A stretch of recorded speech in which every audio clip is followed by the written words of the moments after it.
तो hi everyone, good evening.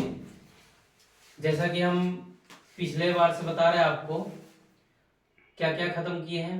पुर्तगाली Dutch का फैक्ट खत्म कर दिया, डच कॉन्सेप्ट भी खत्म हो गया है। ब्रिटिश बच गया और फ्रांसीसी बच गया, क्योंकि जो इम्पोर्टेंट है, महत्वपूर्ण ज्यादा उसी को बताएंगे जिससे क्वेश्चन ज्यादा पूछा जाता है। तो यहाँ पे सबसे पहले बात हमें कहना चाहते हैं कि उतना फैक्ट यहाँ पे हम नहीं बता पाएंगे। इसका भी रीजन है, बुक है आपके पास। पहला चीज यहाँ पे हम कॉन्सेप्ट बताएंगे और कॉन्सेप्ट के अनुसार फैक्ट याद करना है। अब दिमाग खुद लगाना है कि फैक्ट कहाँ पे है। तो आज हम बताएंगे डच, ब्रिटिश और फ्रांस। अब आपके दिमाग में आ रहा होगा कि डच तो मैंने पहले भी बता दिया है, लेकिन फिर से उसको रिवीजन करने के लिए आज बताएंगे। फिर ब्रिटिश, यही तो मेन है, और ब्रिटिश और फ्रांस, यही दोनों जो सत्ता है में टकराव होता है। इसी दोनों के बीच में क्या होता है, टकराव होता है।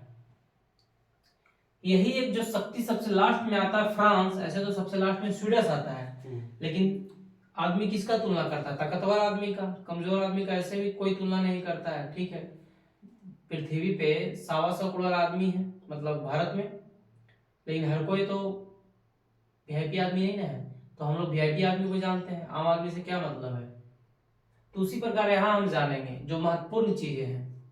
तो लिखा हुआ है मेरे भाई यहाँ पे कि 1600 में ईस्ट इंडिया कंपनी का गठन हुआ, जो कि मैंने आपको पहले बता चुका है। 17वीं शताब्दी के आरंभ में डच एवं ब्रिटिश के आगमन के पश्चात, यहाँ पे केयर करना है कि डच एवं ब्रिटिश के आगमन के पश्चात पुर्तगालियों का एकाधिकार समाप्त हो गया।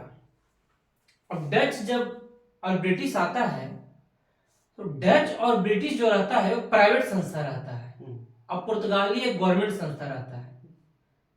अब जब यहाँ पे ये डच हो गया, ये पुर्तगाली हो गया और ये ब्रिटिश हो गया, बात को समझ पा रहे हो? अब डच और ब्रिटिश क्या करते हैं कि दोनों प्राइवेट संस्था है। अब जब दोनों प्राइवेट संस्था है तो होता क्या है, जब प्राइवेट संस्था रहने के बावजूद कोई भी प्राइवेट संस्था को शक्तियां ज्यादा मिलती है, और जब प्राइवेट संस्था को शक्तियां ज्यादा मिलती है, अब पुर्तगाली जो रहता है एक सरकारी कंपनियां रहती है, तो सरकारी हॉस्पिटल का रवैया देखो आप, सरकारी नौकरी का रवैया देखो आप, सिर्फ वेतन मिलता है, काम कुछ करना है नहीं।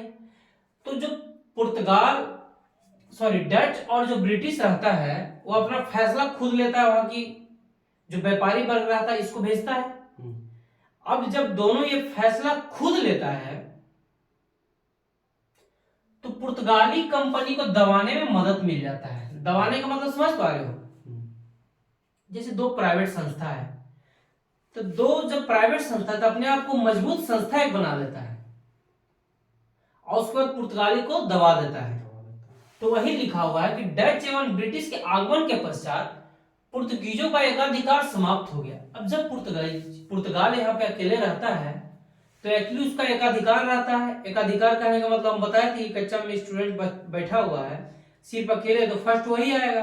अगर रेस में घोड़ा दौड़ रहा है, एक ही घोड़ा, तो वही फर्स्ट आएगा, वही लास्ट आएगा। गलत बोल रहे हैं? नहीं। तो ब्रिटिश और डचों के बीच परस्पर संघर्ष हुआ, लेकिन अब देखो मेरे भाई क्या हुआ। अब यहाँ से पुर्तगाली चले गए, मतलब भारत में ही है। पुर्तगाली तो बहुत लेट जाता है यार, पता है, मतलब ये आजादी हो जाता है देश तभी रहता है 64 तक, 1964 के बाद जाता है पुर्तगाल। 1964 में फाइनली इसको ना बहुत तिगड़म करना पड़ता है, बताएंगे कभी, तब जाता है यहाँ से, नहीं तो गोवा पे कब्जा कर लेता है, ये जाने का नाम ही नहीं लेता है। तो क्वेश्चन भी पूछ सकता है कि ऐसा कौन सा यूरोपियन था जो स्वतंत्रता के बाद तक यहाँ बने हुए रहता है, तो पुर्तगाल। क्वेश्चन आया, वो मिलेगा भी घटना चक्र में, मिलेगा धीरे धीरे। तो मेहनत खुद से करना है भाई, इतना फैक्ट हम यहाँ पे नहीं बता सकते हैं। खुद से मैं पढ़ रहे हो, क्या पढ़ रहे हो, दिन की याद ही नहीं है, इसका मतलब दिन से किताब नहीं उलट हुआ है आज, बस क्लास की एक कॉपी बंद कर दिया, ऐसा नहीं काम चलेगा। अब एकाधिकार समाप्त हो गया। अब ब्रिटिश और डचों के बीच परस्पर संघर्ष होता है। अब देखो क्या होता है, ये दोनों शक्ति है, ये पहले से शक्ति आया हुआ है, अब ये शक्ति शक्ति कमजोर पड़ गया, अब कमजोर पड़ गया तो दोनों मिल को दबा दिया। अब यहां से क्या हुआ मेरे भाई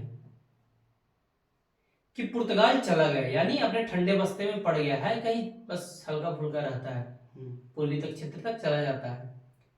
अब जब ब्रिटिश और डच ही सिर्फ यहाँ पे रह जाते हैं तब दोनों के बीच टकराव होगा।